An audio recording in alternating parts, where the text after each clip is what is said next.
अद्य शुक्रवासर अथवा भृगुवासर ते बारीक कर बर का.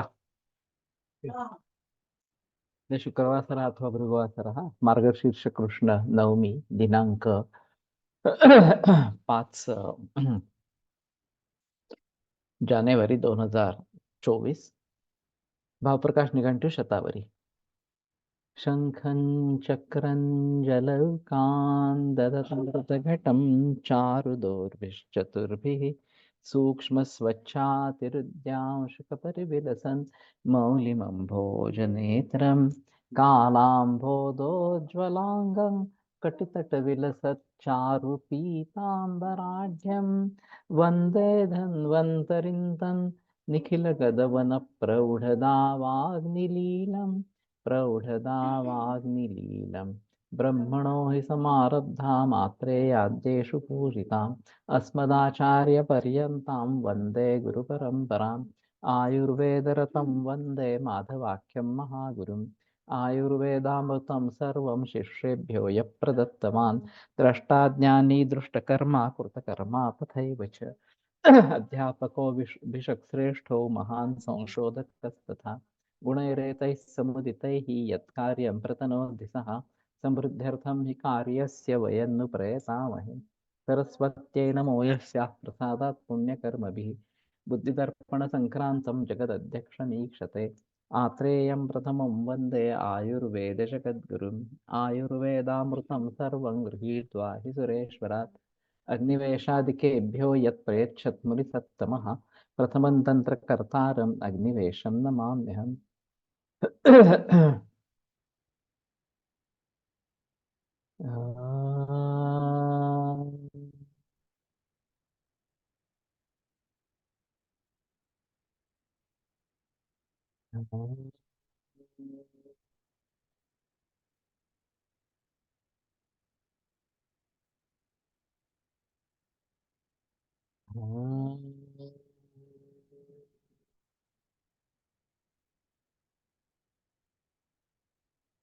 ओम शांति शांति शांति.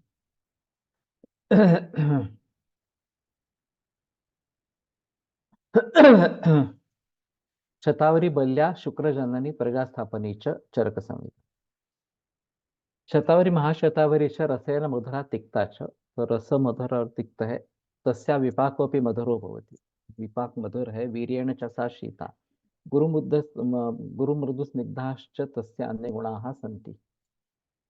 माधुर्यात् मधुरपाकित्वात् स्निग्धत्वात् गुरुत्वात् शतावरी वातुम शमयति. तो इन सभी कारणों से मधुर रस मधुर विपाक स्निग्ध गुरु माधुर्यात् सतिक्तत्वात् शीतवीर्यत्वाच्च पित्तम शमयति.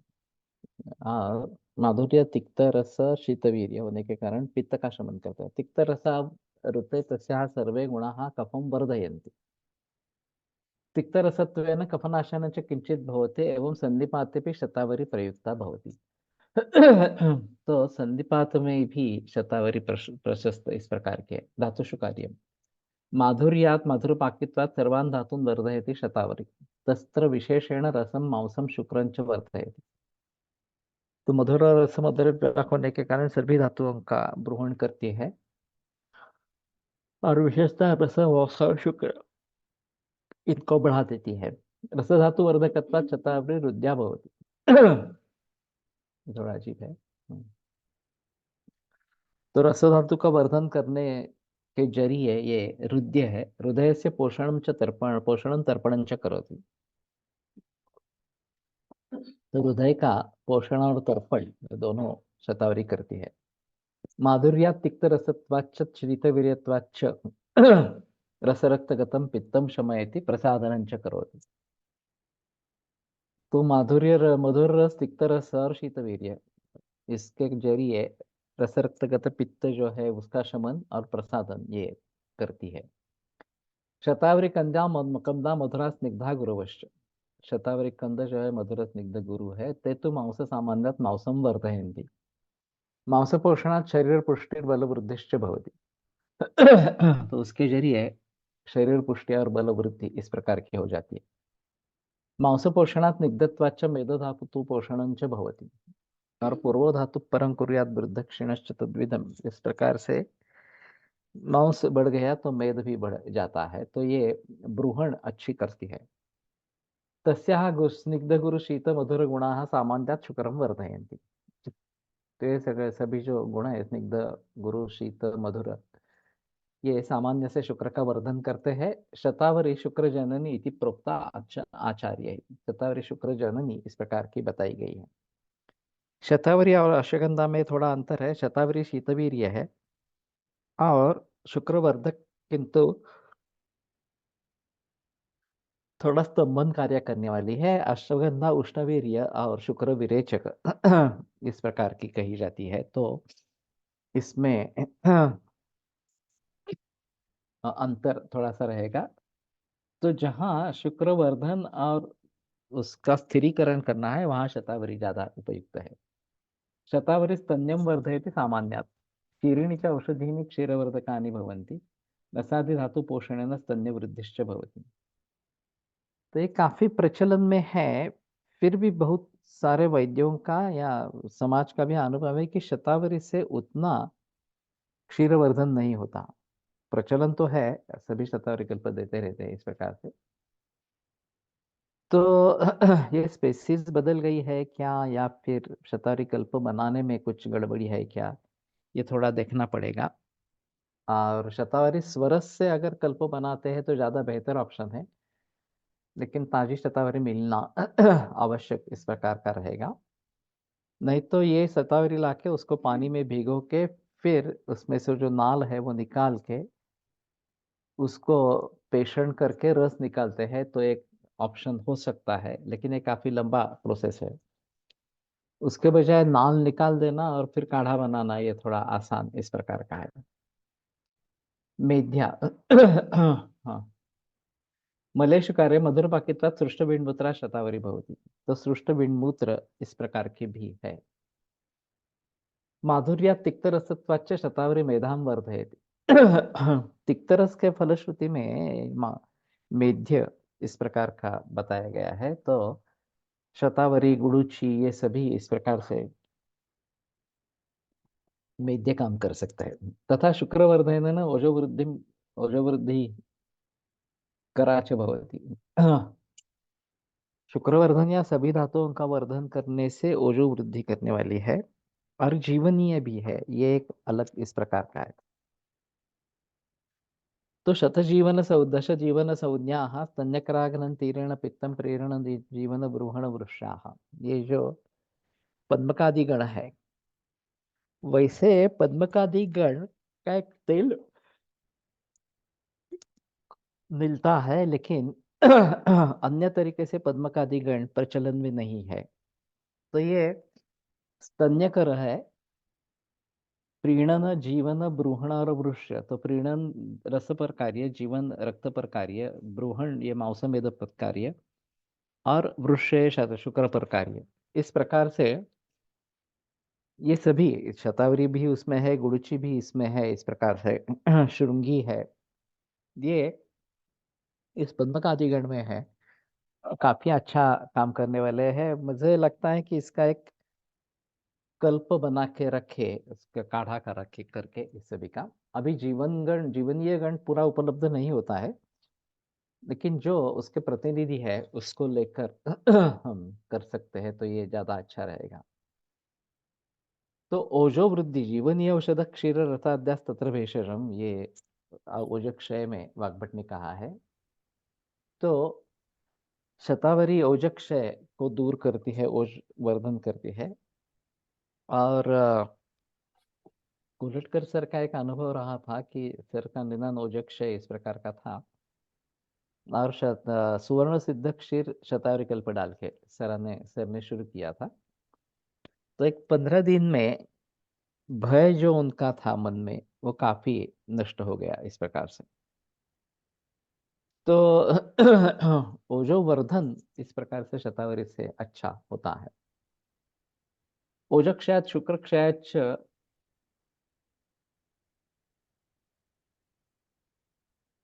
है?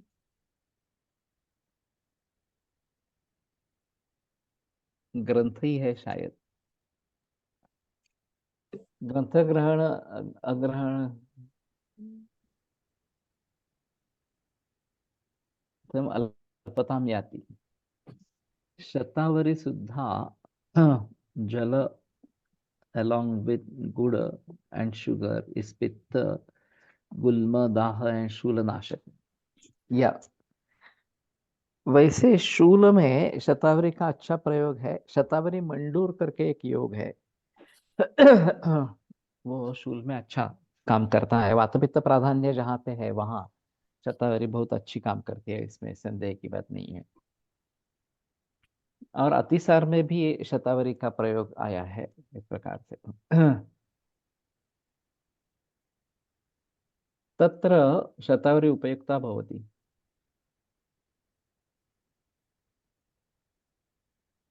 ये पता नहीं चल रहा बीच में क्या लिखा है ये।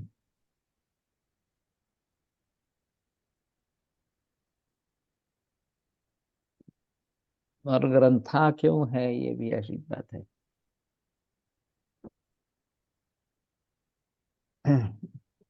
पीवरी का मतलब पुष्ट करने वाली। इसलिए ये ब्रूहण की अपेक्षा अगर रखते हैं तो शतावरी पीवरी नाम से प्रयोग करनी है।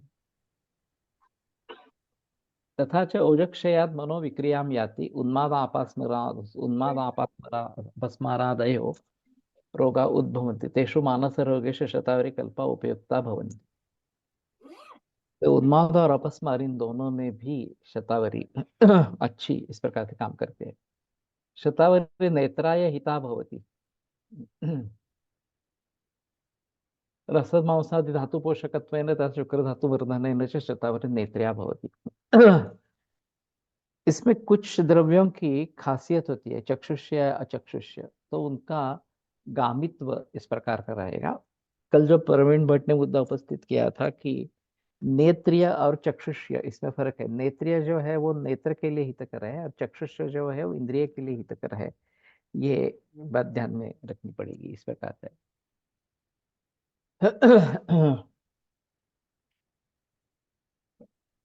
शतावरी चूर्णम अर्धकर्षम समधुघृतम नेत्र रोगान पित्तजान निवारयति। तो अर्धकर्ष समधुघृत इस प्रकार का शतावरी चूर्ण नेत्र रोग में पित्तज विकारों को नाश करती है। विशेषण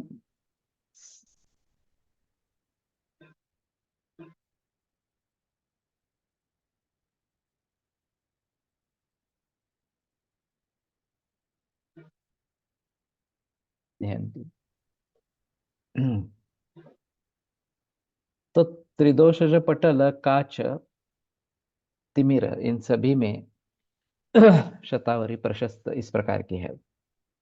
ज्वरे शुद्ध मातृ ज्वरे क्षयजे ज्वरे विशेषेण जीर्ण ज्वरे शतावरी उपयुक्ता भवति। देहधातु दौर्बल्य ज्वरो जीर्णो ज्वरो न्यूनवर्तते। ये वाग्भट में ही सूत्र है कि जीर्ण ज्वर जो है वो धातु दौर्बल्य के जरिए टिका रहता है। तो ज्वरो जीर्णोनुवर्तते। देहधातु बलत्वाच्च ज्वरो जीर्णोनुवर्तते। तत्र देहधातु बलवर्धनार्थम शतावरी क्वाथा शतावरी घृतम च उपयुक्तम भवति। तो जीर्ण ज्वर में घृत की प्रशस्ति काफी है, तो ये शतावरी घृत या शतावरी क्वाथ घृत के साथ इस प्रकार से दे सकते हैं, तो ये अच्छा है। Siddhi oil told to take internally in वातव्याधि। सिद्धि ऑयल ये क्या है, कॉम्बिनेशन है क्या? सिद्ध सिद्ध तेल सर। हम्म। सिद्ध तेल तो दे ही सकते हैं। वैसे नारायण तेल, महानारायण तेल ये प्रख्यात है इस प्रकार से। रक्तपित्ते माधुर्यात् तिक्त रक्तसत्वात् शीतवीर्याच्च शतावरी रक्तपित्तं शमयति। मांसादि धातुन सिराश्च ब्रूहयति। तो मांसादि धातु और सिरा का ब्रूहण करती है। वासको रक्तपित्तं शमयति किंतु तिक्त कषायत्वेन सिरा दौर्बल्यम जनयति। तो तिक्त कषाय रस होने के कारण ये सिरा में दौर्बल्य निर्माण करता है, वासक जो है, वासा जो है। शतावरी सारी वा काकोली मधुयष्टि च तु मांसादि पोषकत्वेन धातुपधातु पोषकत्वेन रक्तपित्तम शमयति। तो शतावरी सारिवा वगैरह जो है वो मांसादि धातु और उपधातु इनका पोषक होने के कारण रक्तपित्त का शमन करते हैं। अभी मांस जो है वो धातु में गिना है और त्वचा ये उपधातुओं में गिनी गई है इस प्रकार से। तो ये मांस पोषक होने के कारण इस प्रकार से धातु उपधातु इनका पोषण करती है। वैसे रस का उपधातु स्तन्य है, तो पोषण करके ये स्तन्य का भी पोषण करते हैं। तो ये इस दृष्टि से अच्छे है। विशेषेण अधोगे रक्तपित्ते शतावरी कषाय स्वरसो वा उपयुक्तो भवति। तो अधोगे रक्तपित्त अगर है तो शतावरी कषाय अथवा उसका स्वरस ये उपयुक्त होता है। शतावरी श्रुतम क्षीरम विशेषान मूत्रमार्गम संवेदनम रक्तम शीघ्रम हंति। तो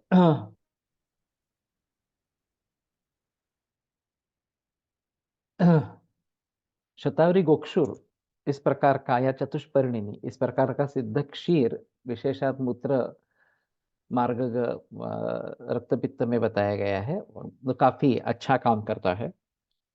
विशेषतः ब्लैडर कैंसर या फिर किडनी कैंसर इसमें सरक्त मूत्र प्रवृत्ति होती है। जनरली किडनी कैंसर होता है तो इसमें वेदना दाह कुछ नहीं होता, लेकिन ब्लैडर कैंसर है तो ये दाह वेदना ये सभी बातें दिखती है। और फिर उसमें लाक्षणिक उपशम के लिए शतावरी और गोक्षु ये प्रशस्त इस प्रकार के हैं। तो वैसी चिकित्सा मूल कैंसर की करनी है, उसमें मसल इन्वेजिव होना न होना खास करके ब्लैडर कैंसर में ये देखना जरूरी इस प्रकार का पड़ता है। मसल इन्वेजिव है तो दिक्कत वाला मामला हो सकता है, और फिर अभी वहाँ ब्लैडर पूरा निकाला जाता है इस प्रकार से। लेकिन मसल इन्वेजिव नहीं है तो ट्रीटमेंट दे सकते हैं। वैसे मैंने मसल इन्वेजिव में भी ट्रीटमेंट दी है और वो नॉन मसल इन्वेजिव हो गया। इस प्रकार के हमारे एक केस है। तो इस दृष्टि से खास करके ब्लैडर कैंसर को देखना चाहिए। किडनी कैंसर है उसमें ऑपरेशन की संभावना रहती है और किडनी निकाल देते हैं इस प्रकार से। वो भी किडनी कितनी उसमें सूजन आ गई है, ट्यूमर कितना बढ़ गया है, मिड लाइन क्रॉस कर गया है क्या, ये भी देखना जरूरी होता है किडनी कैंसर में इस प्रकार से। और अब दोनों में यूरिन साइटोलॉजी भारत में होती है, पहले तो होती नहीं थी। तो ये थोड़ा आसान परीक्षण है कि केवल मूत्र की परीक्षा करनी है, यूरिन साइटोलॉजी नाम से ये प्रख्यात है। और मैलिग्नेंट सेल्स अगर उसमें पाए जाते हैं तो कैंसर एक्टिव है इस प्रकार से हम सोच सकते हैं। तो मुझे पहला पता इसका वियेना में चला। मैं एक अस्पताल में गया था देखने के लिए इसे। और फिर एक ऑन्कोलॉजिस्ट से वहाँ पे बात हुई तो उसने कहा कि हम यहाँ पे बाकी कुछ नहीं करते, पहले यूरिन साइटोलॉजी ही करते हैं और उसमें पता चल जाता है कि कैंसर है कहीं पे, तो कैंसर है किडनी में है या ब्लैडर में। सोनोग्राफी तो साथ में होती ही है इस प्रकार से, तो पता चल जाता है इस प्रकार से। मेरे यहाँ एक अजीब केस हुई थी मेरे रिश्ते में इस प्रकार से। और किस प्रकार से किसी ने भी डायग्नोसिस करने की कोशिश ही नहीं की एलोपैथी में, ये अजीब बात थी। उनके माता पिता दोनों को कैंसर था, दोनों की मृत्यु कैंसर से ही हुई थी। एक को थ्रोट का कैंसर था, एक को पत्नी माता को गर्भाशय का कैंसर था। इनको एक ही बार मूत्र से खून निकला और वेदना नहीं थी, दाह नहीं था। तो वास्तव में वहीं पे सोनोग्राफी होनी चाहिए थी, लेकिन सोनोग्राफी का सुझाव किसी ने दिया नहीं और सिटाल करके एक मेडिसिन है वो दे दिया, तो ये ब्लीडिंग रुक गया। तो कहे कि और कुछ करने की जरूरत नहीं। फिर पीठ में दर्द होने लगा। तो शुरू में ऐसे ही कुछ बाम लगा के एनाल्जेसिक लेके उन्होंने समय बिता दिया। जब एक बहुत ही गंभीर मामला हो गया तब डॉक्टर के पास गए। फिर डॉक्टर ने एक्सरे किया। एक्सरे में पता चला कि एक किडनी नॉन फंक्शनिंग है। अब एक किडनी नॉन फंक्शनिंग है और मूत्र से रक्त प्रवृत्ति हुई थी, ये काफी था फिर भी सोनोग्राफी करने के लिए। लेकिन इन्होंने रिट्रोग्रेड पाइलोग्राफी की और पाइलोग्राफी में रेडियोलॉजिस्ट ने भी कुछ पूछा नहीं और किडनी एब्सिस क्वेरी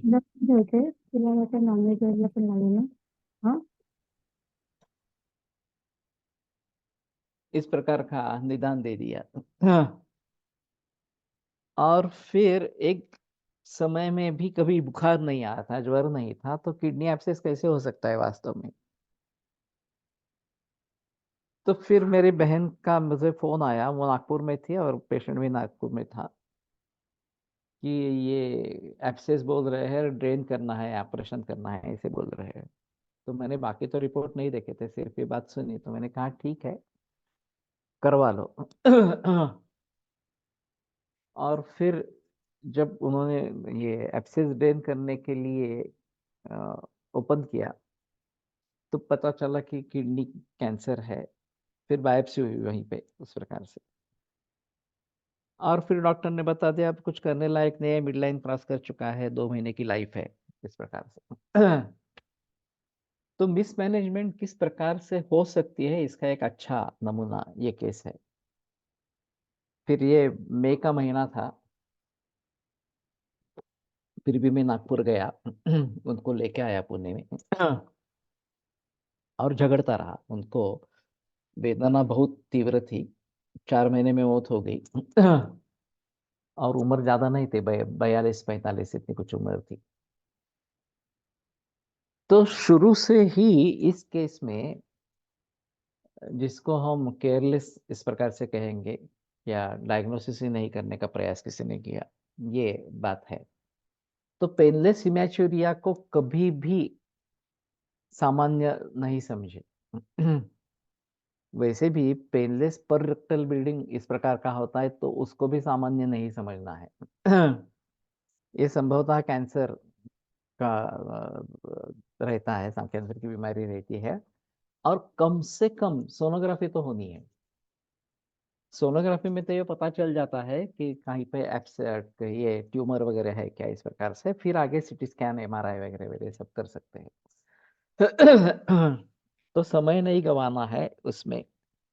और सोनोग्राफी वैसे सिंपल एग्जामिनेशन है, ज्यादा खर्च वाला भी नहीं है, फिर भी क्यों नहीं किया गया। और रिट्रोग्रेड पाइलोग्राफी ये तो अजीब मामला था इस प्रकार से, जबकि पता चला है कि एक किडनी नॉन फंक्शनिंग है, ये करने का क्या मतलब है इस प्रकार से।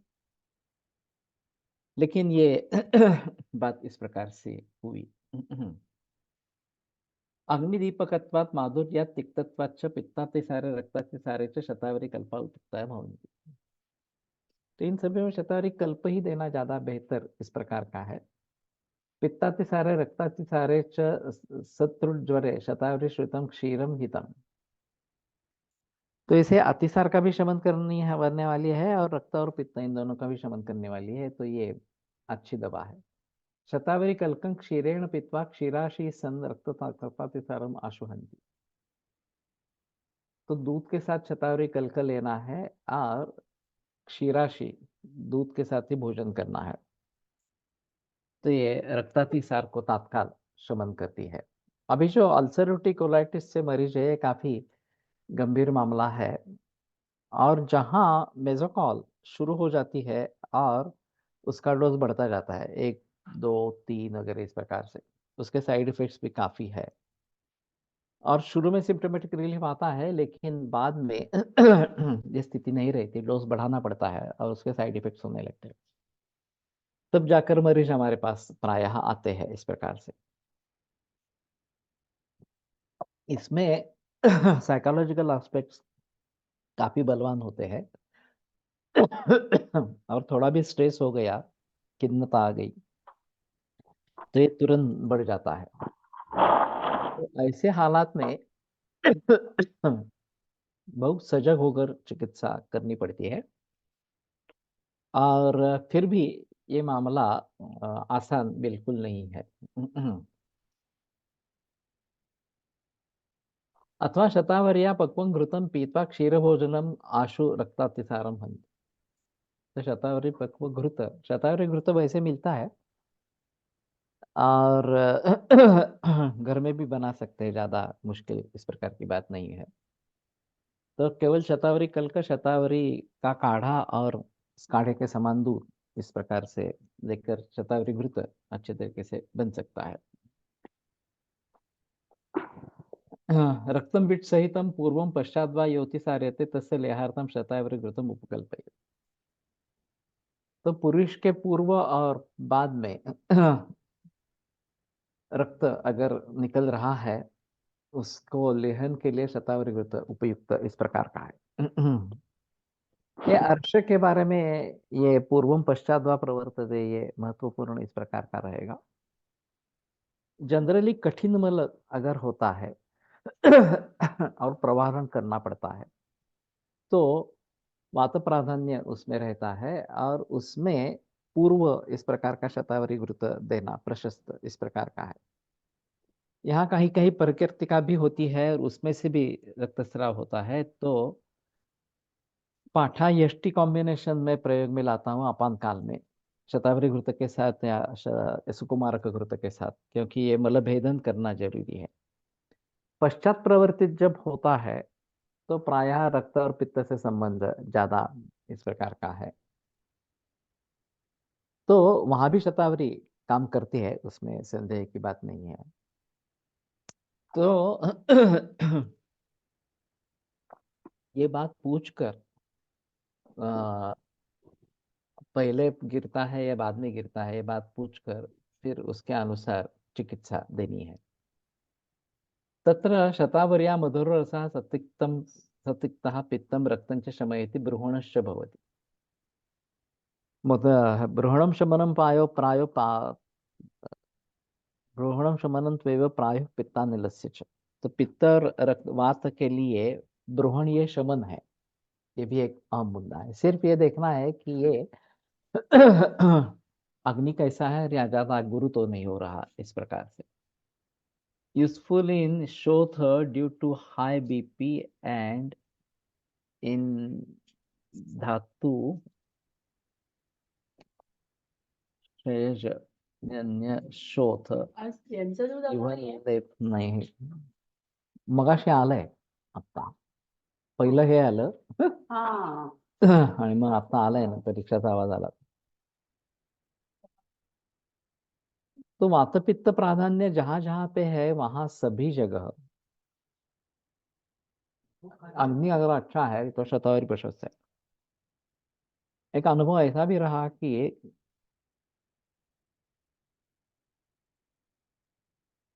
3-4 महीने की बच्ची को शतावरी कल्प डाल के दूध 3-4 बार पिलाया। थोड़ा थोड़ा ही था, लेकिन बहुत ज्यादा सोने लगी और क्रियाएं उसकी कम हो गई। तो कोलटकर सर ने पूछा नया क्या किया, उन्होंने बताया कि शतावरी कल्प दिया था। मुझे ठीक है, गुरु गुण के कारण हुआ है, शतावरी कल्प की मात्रा बहुत कम कर दो, नहीं तो अभी रोको। वैसे करने से तुरंत वो सजग इस प्रकार के हो गए। तो ये गुरु है, ये बात ध्यान में रखनी है। और इसलिए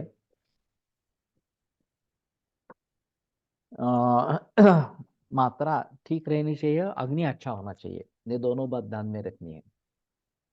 शूले शतावरी पित्त शूलम पित्त गुल्मं च हन्ति दाह शूल गुल्म उपशांत्यर्थम शतावरी स्वरसम शौदर युक्तम प्रातः पिबेत। तो खास करके ये जो डिओडिनल अल्सर है,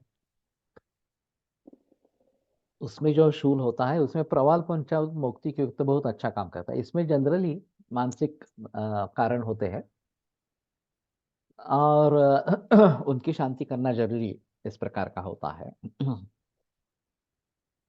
स्ट्रेस है तो ये ज्यादा इस प्रकार का हो जाता है।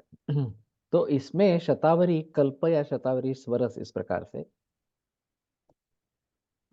अच्छा काम करता है। और पेन बहुत ज्यादा होता है, दर्द जो होता है डिओडिनल अल्सर में बहुत ज्यादा दर्द होता है, तो ये शतावरी उसमें अच्छी काम करते हैं। सगुण शर्करम शतावरी शुद्ध शीत जलम वा पिबेत तेना अशुच्च शूलस्य शांतिर्भवति। तो शतावरी शुद्ध शीत जल गुड़ और शर्करा के साथ इस प्रकार का देना है। तो ये भी एक अच्छा शूल में प्रयोग है। मूत्रकुरुच्रे अश्मर्यांच मूत्रकुरुच्रे शूलशान्त्यर्थं मूत्रस्य निस्सरणार्थं च शतावरी उपयुक्ता भवति। विशेषेण वैदिकमूत्रकुरुचे शतावरीक्वाथं सुशीतं मधुशर्कराभ्यां युक्तं पायेत्। तो मूत्रकुरुच में भी अच्छी काम करती है। सा मूत्रदोषम आशु निहंति। शतावरी सिद्धम घृतम क्षीरम व कृच्छ्रेषु योजे। तो ये जो कल्पना है, ये मेरे ख्याल में आपको लटकर सर का भी कहना था कि एक्सीडेंटल फाइंडिंग है। वैसे प्राचीन ग्रंथों में कल्प का कोई शर्करा कल्प जिसको हम कहते हैं उसका कोई संबंध नहीं है, बताया नहीं है। लेकिन आधुनिक काल में काफी कल्प प्रचलन में है। गुड़पण आणि शर्करापण या तो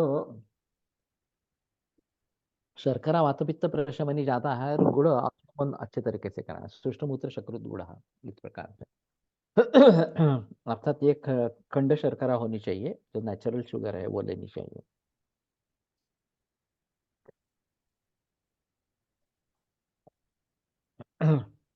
खीर ऑफ मूल यूजफुल इन दृष्टि रोग तिमिर।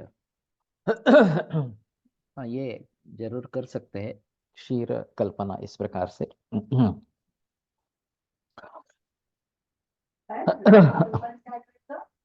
खीर खीर शतावरीची इस प्रकार से। हम्म। दृष्टि रोग तिमिरमय। तो ये अच्छी बात इस प्रकार की रहेगी। शतारी मूल स्वरसो गव्ये न पयसा पिबेत स चिरजाम अपे अश्मरीम आशु निवारयति। ये तो नहीं किया गया। पित्तज अश्मरी अगर है तो शतारी मूल स्वरस गव्य न पैसा पिबेत। आजकल कुछ अवलेह कल्पना वाले फॉर्मुलेशन कल फॉर्मेला आने लगे हैं। हाँ है, शतावरी ग्रैन्यूल्स नहीं, ये च्यवन ग्रैन्यूल्स वगैरह वगैरह इस प्रकार से भी अभी प्रचलन में आया है। तो लोगों को लेने में सुविधा ज्यादा रहती है या पैलेटेबिलिटी ज्यादा रहती है, इस प्रकार का कहना है। वैसे बोर्नविटा ओवल्टीन वगैरह जो है वो थोड़ा खरपाक है उसमें और ग्रैनुल फॉर्म है। तो शतावरी कल्प वगैरह इस प्रकार से अगर बनाते हैं तो भी दूध के साथ लेने के लिए अच्छा इस प्रकार का है। तो अश्मरी में भी इसका प्रयोग है, तो थोड़ा देखना पड़ेगा अश्मरी में खास करके।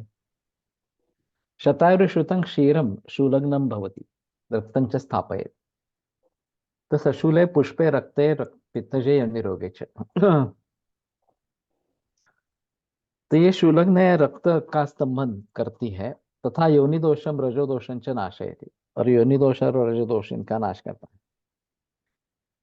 तो ये शुक्र पर भी उसकी एक्शन अच्छी है। तो उस दृष्टि से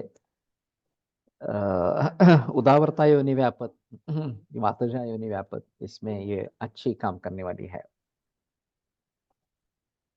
शतावरी मूलस रसेन क्षीरतुल्येन घृतस्य आढ़कं पचेत् तस्माच्च कर्षमात्रं प्रतिदिनं लीयात् तद्घृतं योन्यसृग्दोषघ्नं परं पुंसवनं च भवति। तो शतावरी घृत का इस प्रकार से प्रयोग जरूर कर सकते हैं। योन्यसृग दोषघ्नम, योनि और रक्त दोष नाश करने वाला और पुंसवन है। तथा च पित्तलानां योनिनां प्रशमनं कृत्वा गर्भाशय्यायां गर्भं स्थापयति। पित्तला योनि में प्रशमन करके पित्त का गर्भ का स्थापन करती है। तो थ्रेटेंड अबॉर्शन वाले जो पेशेंट्स होते हैं, मल्टीपल अबॉर्शन होने वाले, इसमें शतावरी प्रशस्त इस प्रकार की है। तो बोर्नविटा कल्प पद्धति से बनाया जाता है क्या, ये तो मालूम नहीं। बोर्नविटा किस प्रकार से बनते हैं इस प्रकार से, लेकिन ये खरपाक है ज्यादा इस प्रकार का। और शतावरी कभी इस प्रकार से बनती है या हमारे कल्प इस प्रकार से बन सकते हैं, लेकिन हम उतना खरपाक नहीं बनाते इस प्रकार से। जैसे स्नेह कल्पना में खरोभ्यंगे मृदुर्नस्य पाने मध्यम इष्यते, इस प्रकार की बात कही गई है। उसी प्रकार मध्यम पाक ये खाने के लिए अच्छा इस प्रकार का रहेगा। तो अभ्यंग के लिए इस प्रकार का कोई करते नहीं है। नस्य वगैरह के बारे में मृदु पाक हो सकता है इस प्रकार से। बहुत है घेता,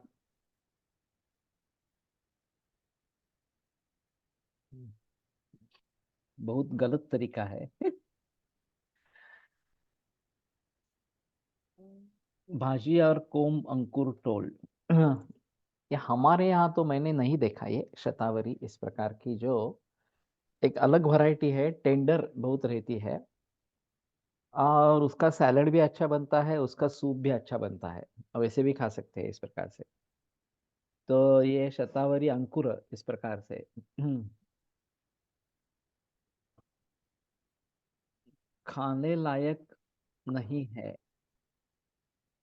बोर्नविटा। ओके, ड्यूरेबिलिटी के लिए शायद कंपनी खरपाक करती होगी, ये तो सही है। प्रेगनेंसी में यूज कर सकते हैं क्या, उसमें कोई संदेह की बात ही नहीं है। प्रेगनेंसी में तो शतावरी दूरवा ये शुरू से लेकर अंत तक चालू रख सकते हैं, उसमें कोई संदेह की बात नहीं है। मैं बोर्नविटा की प्रशंसा नहीं कर रहा हूँ, केवल एक उदाहरण के लिए वो दिया है। वैसे हम काफी इस प्रकार के कल्प बना सकते हैं। कल जैसे विदारी की बात कही, उससे भी कल्प अगर बना देते हैं तो ये वात पित्त प्रधान इस प्रकार के बहुत सारे रोगों में दे सकते हैं। पित्तजे दुष्टे स्तन्ये क्षीरदोष संशोधनार्थम शतावरी सिद्धम घृतम धात्रीं कुमारंच पाये। तो धात्री और कुमार दोनों को शतावरी सिद्ध घृत क्षीरदोष संशोधन के लिए देवे इस प्रकार से। वैद्य चंद्र कुमार सर देशमुख शतावरी क्वाथ के साथ शुक्र मिला के उत्तर बस्ती देते हैं as Ayurvedic IVF, IUF, IUI. Okay, थोड़ा अजीब है।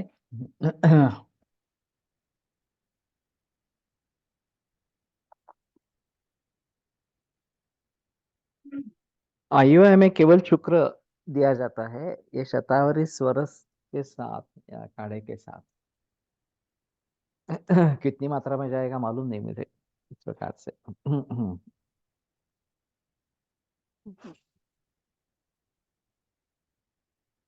लेकिन मेरी एक कंसेप्ट है इसके बारे में, उत्तर बस्ती के बारे में काफी बहस होती रहती है। और अभी जो उत्तर बस्ती का प्रचलन है वो आईयूआई कैन्युला को लेकर किया जाता है, इंट्रायूटेराइन इस प्रकार का उत्तर बस्ती दिया जाता है। और अगर ट्यूबल ब्लॉक वगैरह है तो सहचर तेल का प्रयोग हो सकता है, या फिर फलघृत का प्रयोग इस प्रकार का हो सकता है गर्भधारणा के हिसाब से। मेरा ख्याल इस प्रकार का है कि व्यवहार के समय में मेढ्र का तो प्रवेश योनि में होता ही है इस प्रकार से। तो मेढ्र को ही अगर हम बाहर से फलघृत या सहचर तेल या और कुछ इस प्रकार के लगा के व्यवहार करने के लिए कहेंगे, तो ये इंट्रायूटेराइन जैसा काम करेगा। और किसी की आवश्यकता नहीं रहेगी, ये अपने आप ही कर सकते हैं। वैसे कंडोम्स में ये प्रकार आते हैं कि जो पिच्छिल इस प्रकार के होते हैं, लुब्रिकेंट होते हैं, और फ्रिक्शन कम करना ये काम है। तो इस प्रकार से यष्टिघृत या फिर फलघृत, शतावरी घृत, इनका प्रयोग मेढे पे लगा के व्यवहार करेंगे तो ये अंदर तक जाएगा। इस प्रकार से, और शुक्र भी उसके साथ में जाएगा, ये भी अलग बात इस प्रकार की रहेगी। तो ये एक तरीका हो सकता है उत्तर बस्ती के लिए। नहीं तो उत्तर बस्ती का जो ग्रंथों में वर्णन है उसके अनुसार उत्तान शयना इस प्रकार की, और थोड़ा कटी ऊपर उठा के उसको लिटाना है, और फिर योनि में स्नेह डालना है, जितना हो सकता है उतना डालना है इस प्रकार से, और उसको लेटे रहना चाहिए। तो वेदस कोलटकर का अनुभव है कि बहुत सारा स्नेह एब्सॉर्ब हो जाता है, ऐसे ही एब्सॉर्ब हो जाता है अंदर। या आईओआई कैनुला वगैरह की कुछ करने की जरूरत नहीं है, वो केवल गर्भाशय के अंतःकोष्ठ में प्रवेश करता है ऐसा नहीं है, पूरे योनि को स्नेहन कर देता है इस प्रकार से। और इसमें कुछ गड़बड़ होने की संभावना नहीं है। अगर इंट्रायूटेराइन इस प्रकार के देते हैं तो शूल वगैरह हो सकता है, अगर उसमें कुछ भूल हो गई तो जबरदस्त शूल हो सकता है। तो इसलिए ये बेटर ऑप्शन इस प्रकार का है। काष्ठ औषधि गुणक चूर्ण को मात्रा आज के परिप्रेक्ष्य में कितनी देनी चाहिए जिससे भी रस औषधि या सूक्ष्म कल्पना नहीं हो? गुदक गुड़ के साथ शतावरी कल्प करेंगे तो ठीक है क्या? शर्करा ऑर्गेनिक नहीं मिलता, लेकिन गुड़ ऑर्गेनिक मिलता है, लेकिन ये कल्प नहीं बनेगा, उसका चिक्की हो जाती है, उसकी पाक बन जाता है। तो गुड़ के साथ कल्पना, ये कल्पना नहीं होती है उस प्रकार से। योनि पिच्चू से भी उत्तर बस्ती का काम हो सकता है, हो सकता है, उसमें कोई संदेह की बात नहीं है।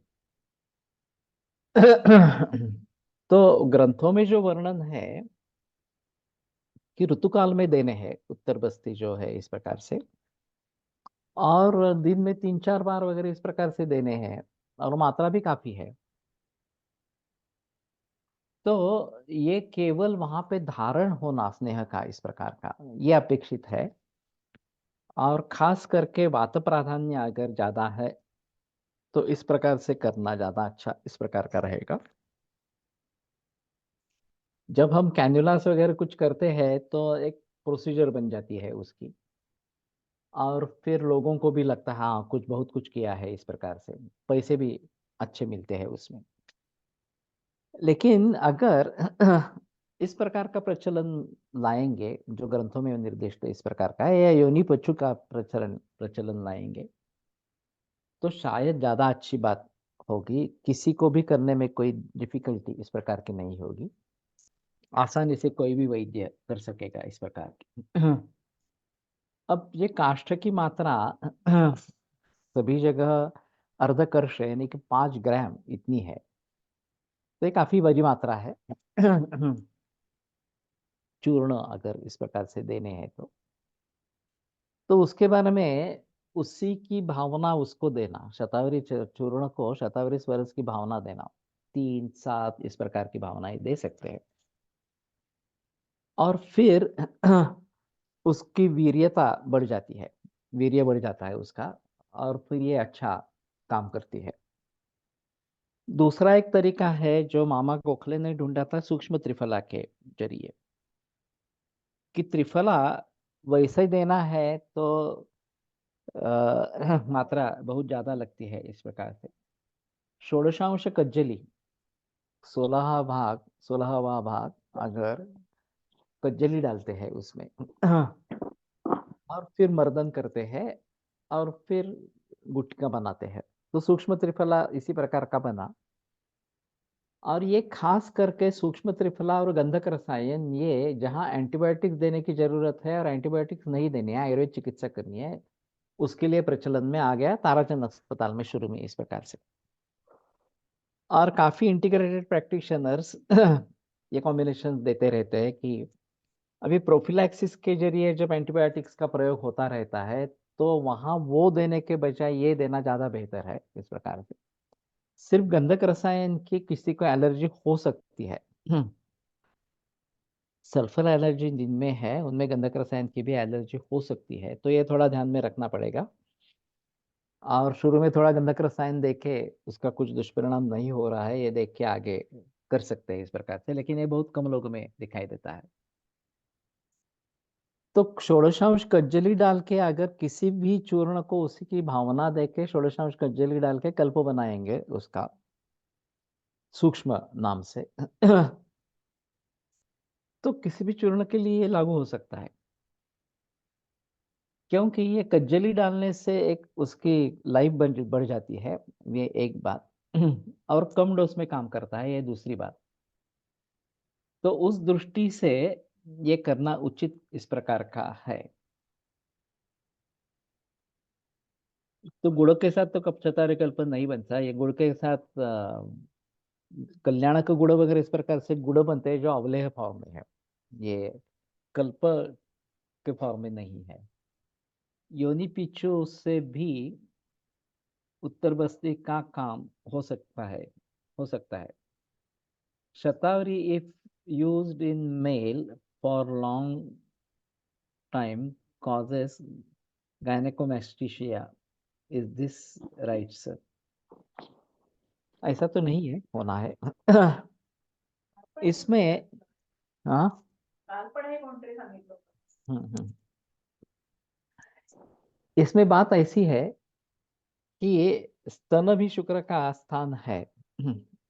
और जैसे ये नीचे का शुक्र का या सर्व शरीरगत शुक्र को बढ़ाने वाली बात है, उस प्रकार से ये भी बात होती है। लेकिन गायनेकोमेस्टेशिया ये ज्यादा एलोपैथी के ड्रग्स में देखा जाता है, हमारे ड्रग्स से इस प्रकार का हुआ ऐसा जनरली देखा नहीं जाता। लेकिन फिर भी अगर होता है तो शुक्र शोधन गण उसके साथ में करे या फिर उसका गामित्व शुक्र की तरफ हो, ये थोड़ा देखे, इस प्रकार की स्थिति करे तो ज्यादा अच्छा है। वैसे हार्मोनल इम्बैलेंस से जुड़ा है, और हार्मोनल इम्बैलेंस करने वाले काफी फैक्टर्स हमारे आहार विहार में हैं। तो उनसे बच के रहना चाहिए, ये एक महत्वपूर्ण है। हाल ही में एक वीडियो मैंने देखा था कि तणनाशक जो ग्रास को नष्ट करने वाला इस प्रकार का पेस्टिसाइड है, उसका परिणाम स्वरूप ये जो मंडूक है वो पुरुष मंडूक स्त्री मंडूक में परिवर्तित हो गया इस प्रकार से। तो ये बात कंपनी ने छिपा के रखी। एक निगरो ने ये बात बताते, अमेरिकन कंपनी थी, निगरो ने ये बात सामने लाई कि ये ठीक नहीं है, ये हार्मोनल इम्बैलेंस कर रहा है, और इस प्रकार का लिंग परिवर्तन होना ये बिल्कुल अच्छा नहीं है। लेकिन फिर भी कंपनी ने वो बात दबा कर रखी और ये प्रचलन चालू रहा। फिर उसने डायरेक्टली मीडिया से संपर्क किया और इसके बारे में सजग किया।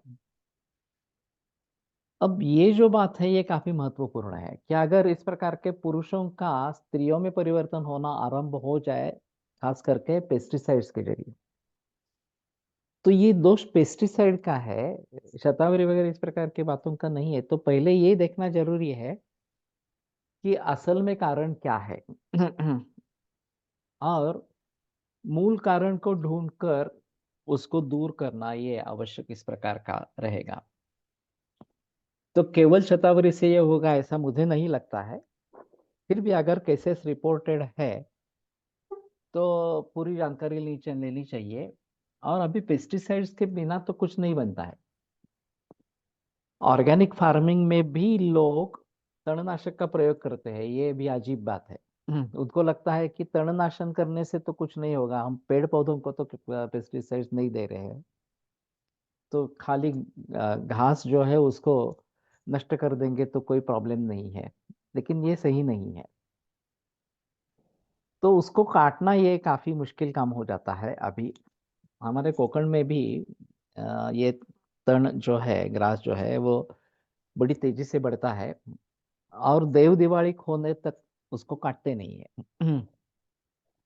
और ब्रश कटर का अगर उपयोग करते हैं तो वो गाय का खाने का लायक नहीं होता। ब्रश कटर में एक अटैचमेंट आती है जो कुछ हद तक उसको अ, खाने के लिए, गाय के खाने के लिए उपयोग में ला सकते हैं, लेकिन फिर भी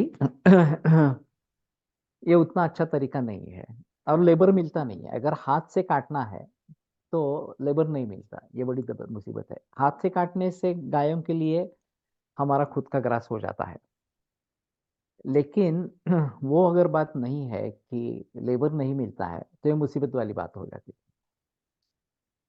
तो नैसर्गिक खेती में या ऑर्गेनिक खेती में ये बड़ी बाधा ये है कि उसको कैसे का संभाले किस प्रकार से। सर, गर्भ धारणा जब करनी है किया तब भी ऐसा कर सकते हैं घृत और तेल का प्रयोग। जनरली ऐसा है कि बस्ती वगैरह तो निषिद्ध है। एक बार गर्भिणी अवस्था हो गई तो ये निषिद्ध इस प्रकार का है। 8वें महीने के बाद ये बात बताते हैं कि ततएव पिचुम चास्याम यौनम नित्यम दधापयत वगैरह वगैरह इस प्रकार से। शुरू में तो नहीं बताया है इस प्रकार से। और शायद बात का अनुलोमन हो जाने से अगर गर्भपात हो जाता है, गर्भस्राव हो जाता है, तो ये टालने के लिए या फिर पहले प्रयोग करते रहना चाहिए, पहले ही प्रयोग करना चाहिए। गायनाकोमेस्टेशिया मैस्टिया शुक्र दात्वग्नी मोठ्या होता है, मांड्या काय मांद्य से हाँ होता है, ऐसा मुझे लगता। इस सिद्धांत का प्रयोग कर मैंने ग्रेड 4 स्टेज तक गायनेकोमेस्टिया ठीक किए हैं। बढ़िया है, लेकिन ये जो सभी कारण है पेस्टिसाइड्स के जरिए ये बातें बिगड़ रही है, या एलोपैथी की दवाइयों की जैसे जरिए भी बिगड़ रही है, उनको देखना चाहिए। गायनेकोमेस्टिया द मेदोपाचक का भी विचार कर सकते हैं। मेदो वृद्धि में स्तन उदर लंबन आया है। शायद कुछ हद तक ये बात हो सकती है कि मेदा धातु का भी विचार करना चाहिए इस प्रकार के। मॉडर्न साइंस में कहता है कि संभोग के समय अगर किसी भी नेचुरल ऑयल को या फिर स्वरस लुब्रिक अगर लुब्रिकेशन की तरह प्रयोग करें तो इसमें स्पर्म मोटिलिटी कम होती है।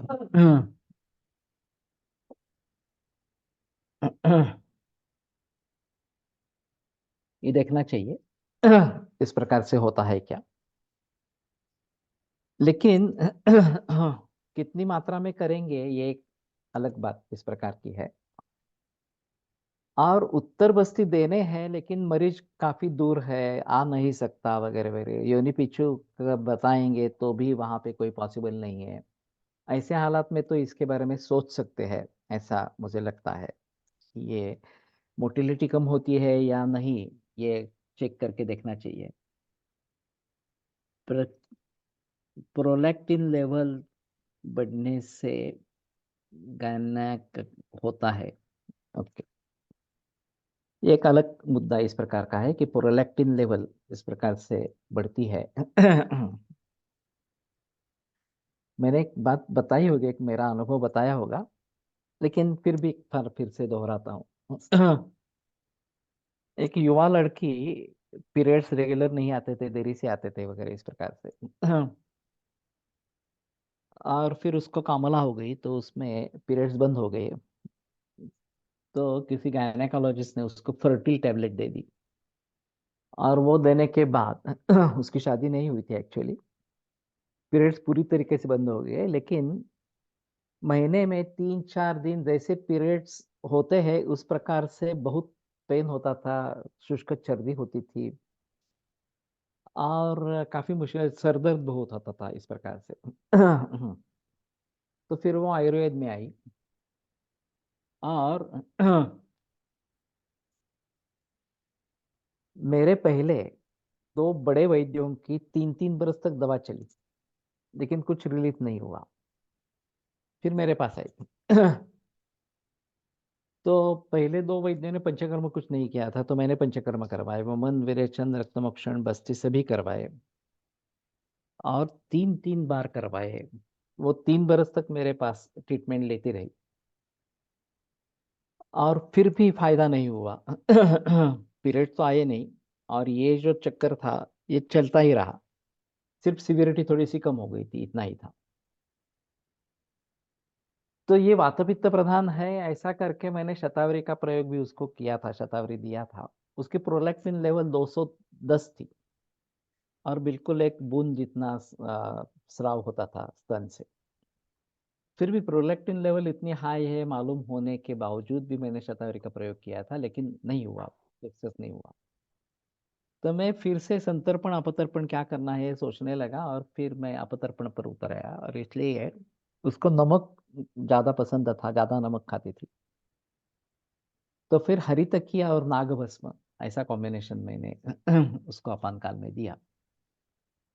और फिर जो बात इन सभी पंचकर्म के द्वारा नहीं हुई, इन सभी बाकी औषधियों के द्वारा नहीं हुई, वो प्रॉब्लम सुलझ गई, पीरियड्स रेगुलर आने लगे, फिर उसकी शादी भी हो गई आगे।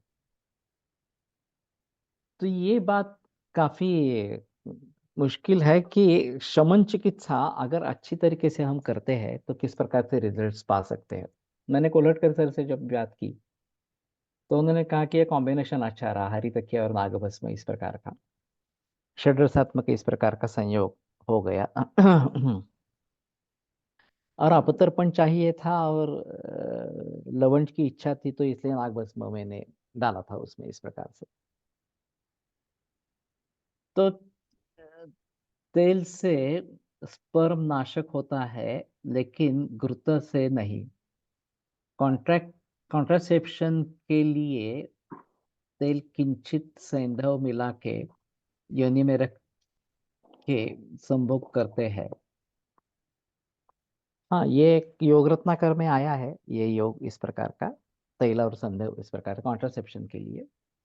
लेकिन अगर फलघृत, शतावरी घृत, यष्टिमधु घृत इस प्रकार को लगा के, इस प्रकार लगा के अगर वे व्याय करते हैं, तो मुझे लगता है कि ये अच्छा काम करेगा। तो ठीक है, आज रुकते हैं, कल आगे बढ़ेंगे।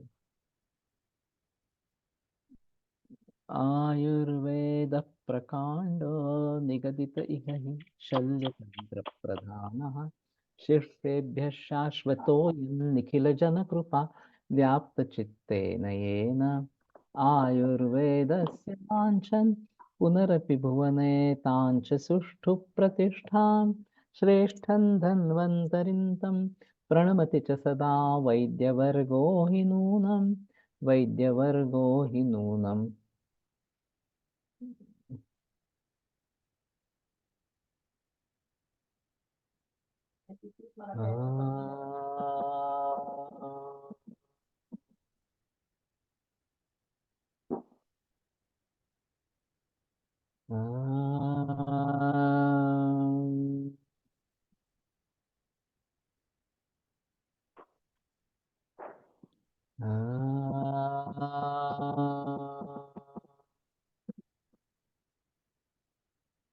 ओम शांति शांति शांति। विरम्यते व्याख्यान व्यापार श्वः पुनरपि मिलिष्यामः।